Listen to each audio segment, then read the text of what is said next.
Hey, what's up, you guys? My name is GalagaFanger130. So a little thing about me, I like rock music, specifically 90s rock. Now, when it comes to 90s rock, one of my favorite artists of all time is Weezer. If you don't really know who they are, I'll briefly explain. They were a band formed in 1992 who made popular songs like Buddy Holly, Say It Ain't So, and Undone, the Sweater Song. And made albums like Weezer 1994 and Pinkerton.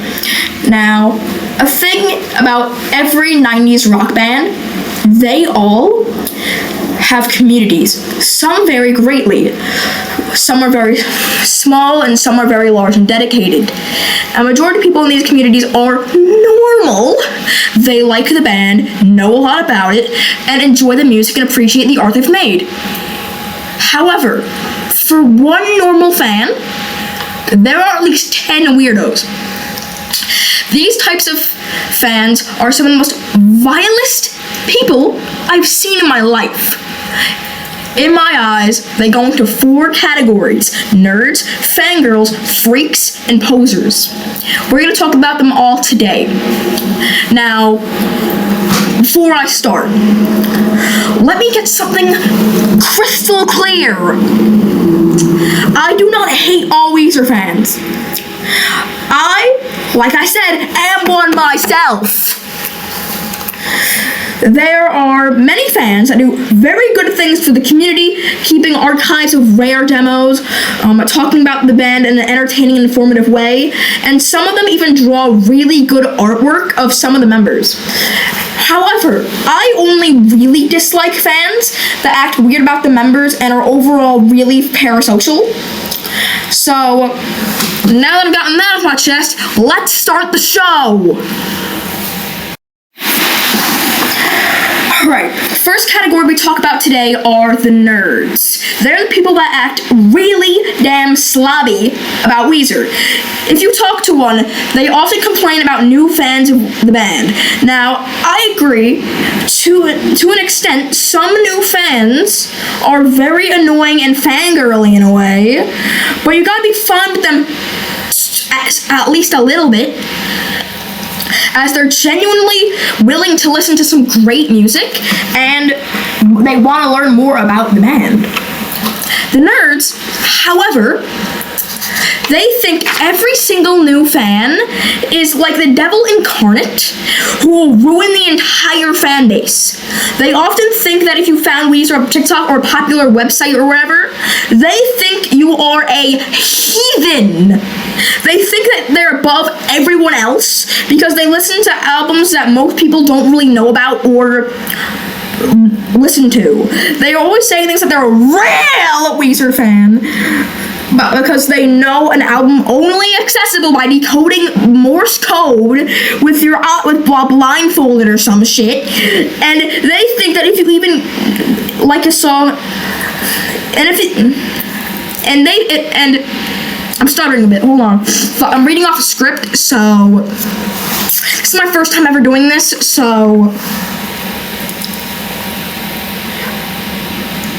And they think if you even have the gall to listen to like a song that's somewhat popular, they want you dead.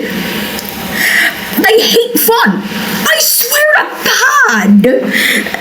They think that, like, dude, you are talking about a band that has 16 million monthly listeners! They are not some underground band from Cambridge with only one album that was only burned on 13 cassette tapes and never produced again. But for every bad thing, there is some good. There is some light in the dark. Some nerds aren't as slobby, and they know a lot about the band, and they're really informative. I'm kind of ashamed to say this, but I count myself as kind of a nerd. But not the slobby kind, but more of the type I just brought up. However, this next section, there's no light. That's right. We're talking about the fangirls! Oh my God! Jesus Christ! Alright, I have to talk about this. In my honest opinion, these are the worst type of fans. They're almost as bad as the freaks. But we'll talk about those later on. Fangirls are horrible. They more often than not, have crushes on the members or act really weird about them. They say stuff like, "Oh my God, he's so cute," when they're talking about a 50-year-old man with a wife and kids. What? Sometimes they say even borderline offensive shit about the members. Now, you may say, "Oh, that's just a stereotype. They're not that bad." I'm not lying. Let me talk to you about something. Alright, but first, we need context.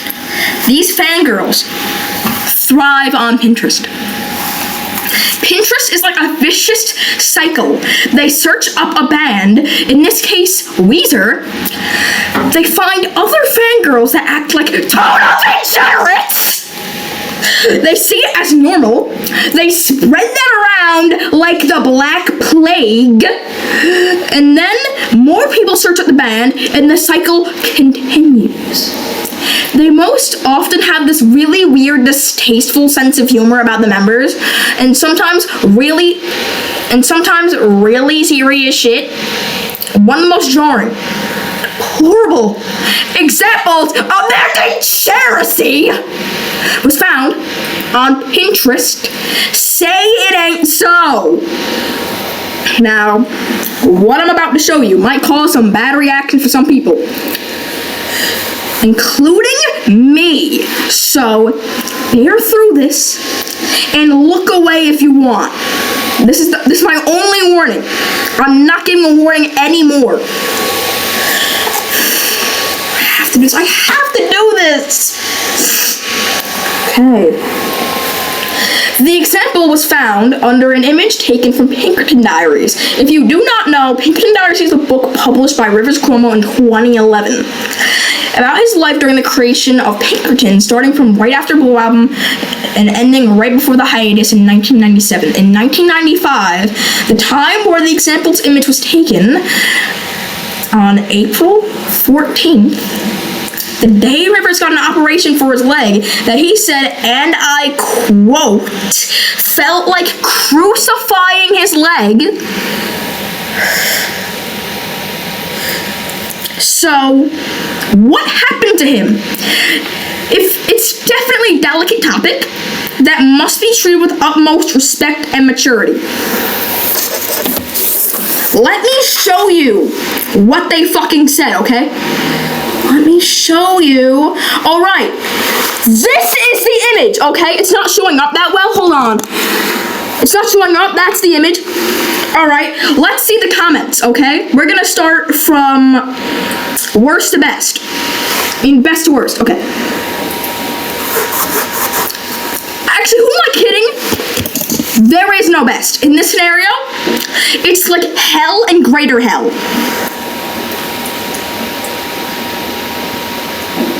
So, pero no que sepan, Rivers tuvo que hacer una cirugía ya de tiene una pierna más corta que la otra, mucho más corta.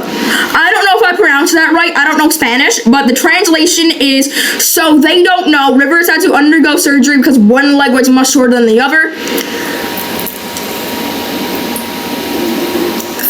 The second comment is, man's in the hospital, skull emoji, skull emoji.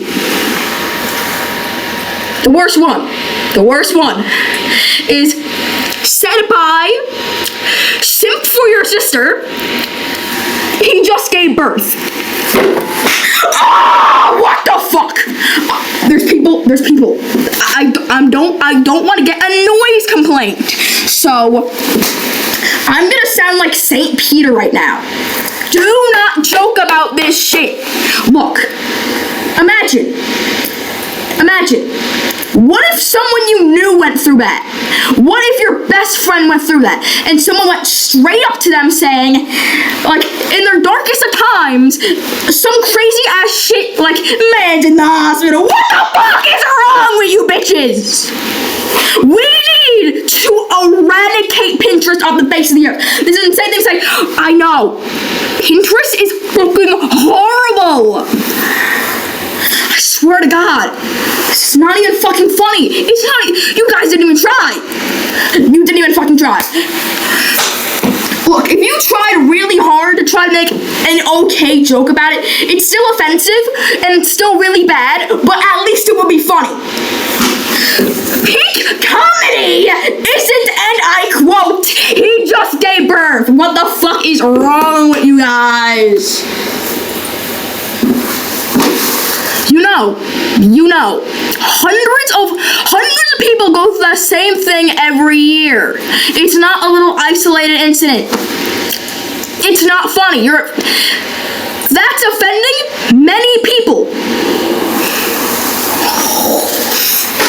I hate Pinterest. No wonder why I hardly use it anymore. Sorry for my little rant there. You gotta continue. So, I don't want to talk about fangirls anymore. You kind of get the point. So let's talk about the freaks. So the freaks, they're almost as bad as the fangirls. But you know they're not that bad.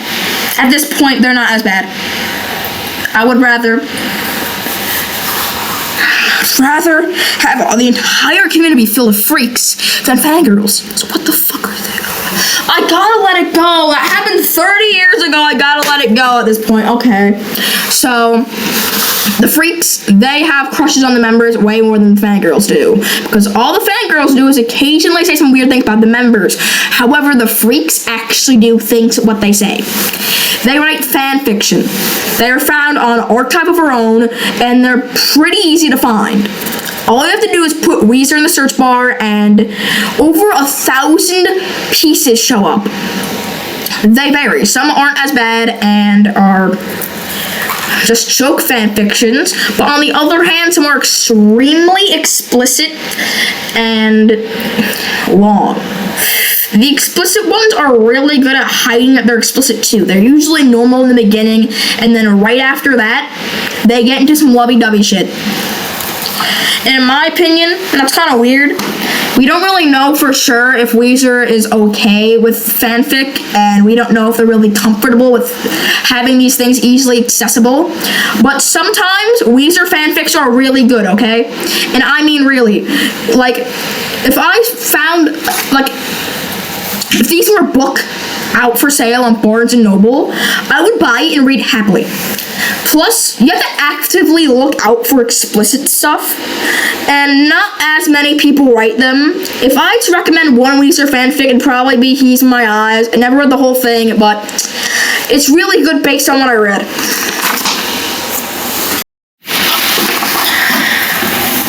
Now we're going to talk about the posers. Alright, the last type of Weezer fan we're talking about today are the posers. The posers, they usually often only find Weezer via the internet or the radio, and they often act like the biggest fan of Weezer when they don't do further research into the band or listen to any other albums than just Weezer 1994 or Weezer 2001.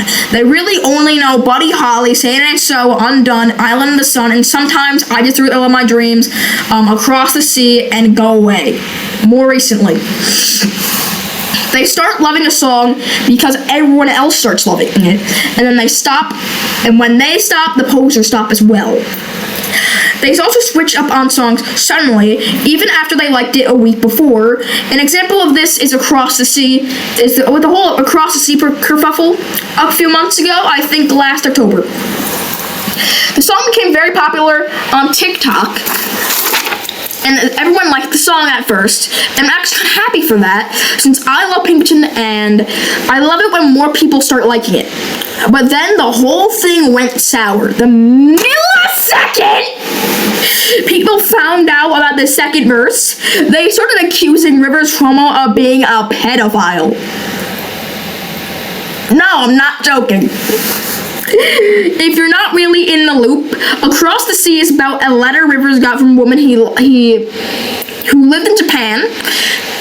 He must have gotten it during 1995. People accused me of a pedophile because they thought the woman the song was about was a minor. But the lyrics explicitly state that she was 18 and of age. It is the very first line, too. Do I really have to do a full-ass lyrical analysis for y'all to get this shit in a line? People who used to... Fuck. People also used to use things Rivers did in the past to try to cancel him. Even though he's changed and apologized many years ago, and sometimes for things he didn't even do. Similar to how people treated Across the Sea, people accuse him of being a racist, sexist, and homophobe because of El Scorcho, I think Across the Sea again, Pink Triangle, respectfully. Do I have to explain this again? He isn't a racist, homophobe, sexist, and pedophile. Literally, a few months before Pinkerton came out, in his July 10th, 1996 letter to the Weezer fan club, he said he apologized for any lyrics people might find offensive or weird. Need I say more? Alright, now that everything's out of the way, let's conclude this video. In the short, Weezer fans are absolutely fucking insufferable! Hey, I said the name of the video. Alright, in all seriousness, goodbye. Like and subscribe if you thought my video was funny, entertaining, or informative in any way possible. And comment. Comment anything. What's your least favorite type of Weezer fan? What's your favorite song?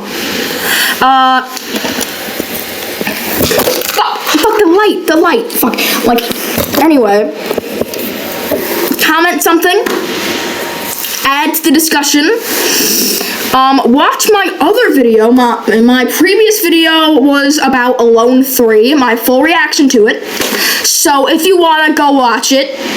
Also, the Super Bowl is in 2 days. Let's go, Patriots! I am 3 hours away from Massachusetts, by the way. Alright, bye, you guys. For real this time. Bye-bye.